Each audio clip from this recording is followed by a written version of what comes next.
Alright, so I've had a lot of interest in the garden tractor videos I've been seeing online lately, and I'll include a picture of what this one used to be. But I was going to go over some of the modifications I've done to suit my needs here, just for anybody that was looking for kind of insight on what other people are doing. So the sleeve hitch was not something that worked for me personally, because I've got so many implements that not all of them are sleeve hitch. A lot of them were just pull behind, and I needed some form of downforce, so that's where 50-pound bag of Quikrete, a 5-gallon bucket with a strap over the top, suits my needs for the down pressure. And the winch will lift everything I have from my molded plow, which is over here in the corner, to my box blade and some of my heavier implements. And it also acts as a good workhorse to kind of do some other things as well. So everything kind of goes into a 2-inch receiver with a pin. I have built a 2-inch to sleeve hitch adapter for things like the molded plow that needs the correct angle adjustment, which is already set into that sleeve hitch there. So other than that, this did not have positive traction from the factory, so I did pull the gear case apart and completely re-weld everything up in there to completely lock it, and then still wasn't heavy enough in the rear. These are the Carlisle Superlug 23 1050 12s, and I did a gallon of antifreeze to 6 gallons of water in each tire, which equivalates to right around 146 pounds additional in the rear on a locked axle. And of course the front,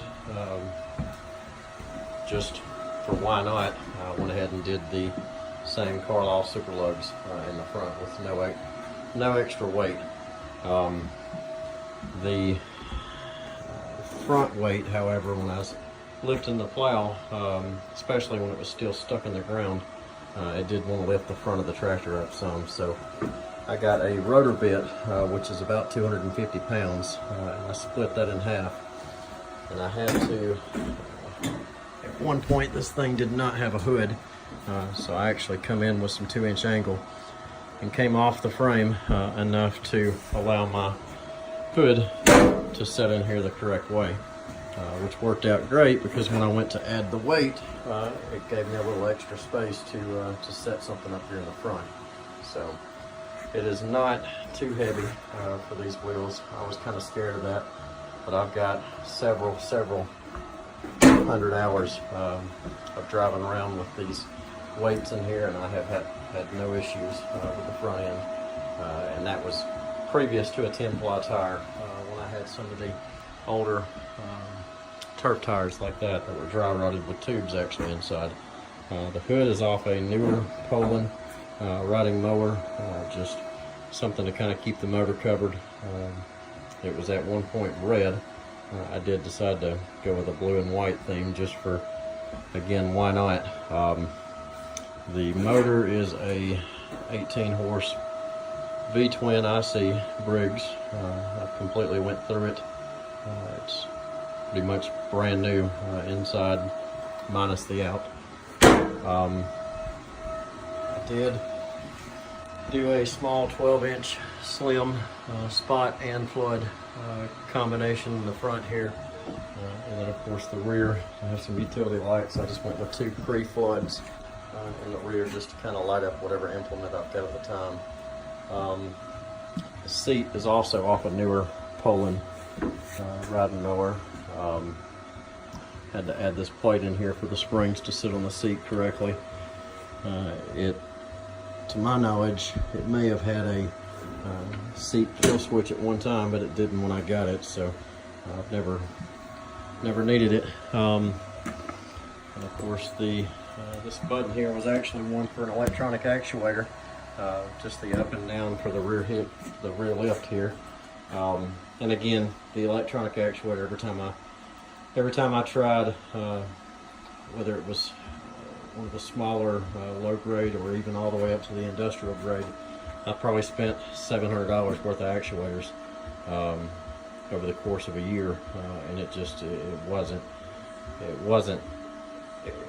had the lift power, but it never held up. It would always end up stripping out. Most of the internal portions of those actuators are aluminum shaft, which of course has a linear screw that goes up into the shaft, and that aluminum would actually split and cause it to start stripping. And then of course I'm out there with a ratchet strap trying to pull my hair out to get whatever implement up far enough to get it back up to the barn here. So this is just a Harbor Freight special on a remote here. So of course this is not the hitch point for all my implements. The Moberg plow has a D-ring welded onto the back end there, so that I'm actually stretched out far enough to get some leverage to lift and lower.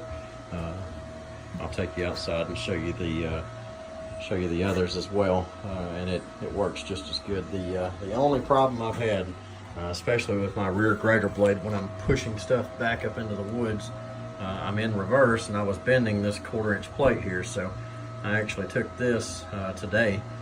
Today's the first time I've had the weight in the tires along with a locked rear axle, and it pushes so hard that it was actually bending this steel. So I come in here and welded this. Of course it's not square, but it doesn't need to be. It just needs to support the inner portion of that 1/4 inch plate there.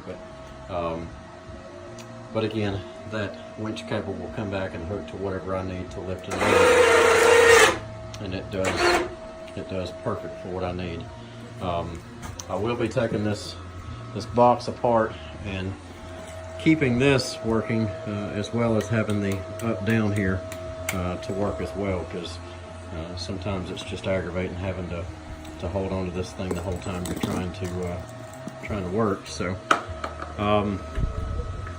the lights are all wired straight to a toggle switch, so they turn on all together,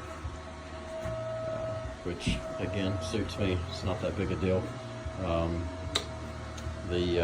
This piece here I will be redoing in aluminum tomorrow. If I get enough hits off of this, I may consider making more videos, because I'm always tinkering with something out here. But the brake pedal was another hiccup. I didn't like it, so I come in here and cut it. Fabbed up a piece of plate and just basically made a pedal out of what I had. Ran some beads across here just to kind of give it a little extra traction on your foot there.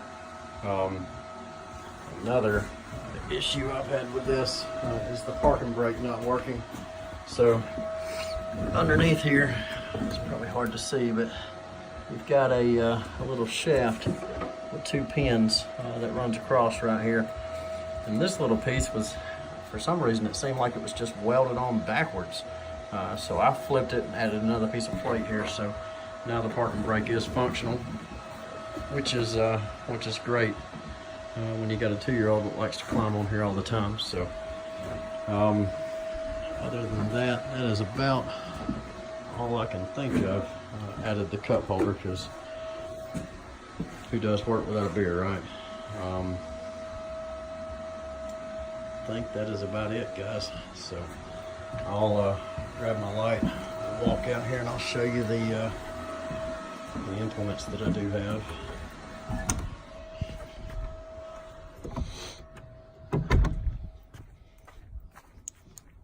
And again, guys like Farpoint Farms, they have really inspired me to kind of take on this journey without affording to buy a garden tractor with a 3-point, because 3 kids, you can't afford much. But the cultivator, again, it was on a sleeve hitch. I welded it out. Well, excuse me, I told you wrong. I've actually got the adapter, the 2-inch to sleeve hitch adapter in this piece here, and it does have the 14 millimeters that crank up to tighten everything up.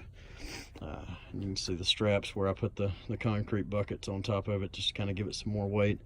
The grader blade was a sleeve hitch.